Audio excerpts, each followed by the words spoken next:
sort of flavor of like what's it like to be in that room, and just I don't know, sort of have to professionally withstand their utter contempt for humanity.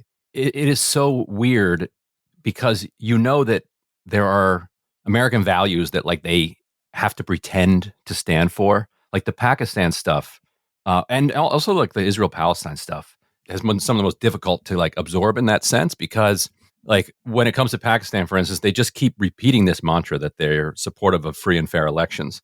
And I mean, could you give some? Sorry, Ryan. Could you just give some background on that? Because Yeah. one of your recent clips was essentially you getting a representative of the State Department to basically say we don't need free and fair elections in Pakistan. Could you Yeah, give us some background on that yeah, specific issue? he accidentally said, "We will continue to support democratic suppression." But it feels like election rigging of this level would merit sanctions if a Maduro-like government did something like this. It would seem like the State Department might come down a little harder. This is 250 million person democracy. And we will continue to support democratic suppression and a vibrant democracy in Pakistan, but I don't have anything to preview from here. Pakistan, and the AP reporter followed up immediately. You just said that you support democratic suppression in Pakistan. He's like, no, I meant expression, democratic expression, which is funny because like democratic expression, that's not even a phrase. Like what does that even mean? But the funniest part, of course, is that the U.S.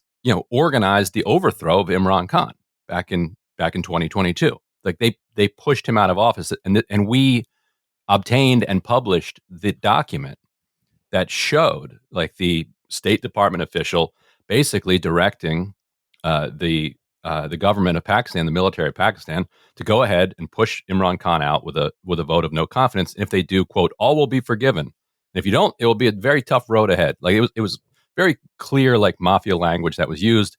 They push him out. He's now in jail.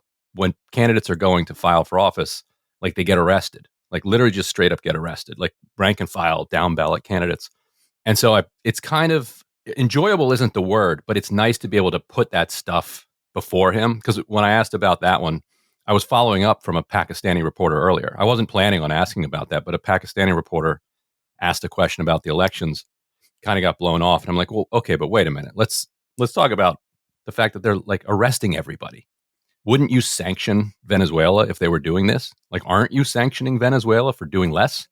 And, putting that discrepancy in front of them and making them handle it is the only thing you can kind of get out of it. Like just putting the hypocrisy on raw display.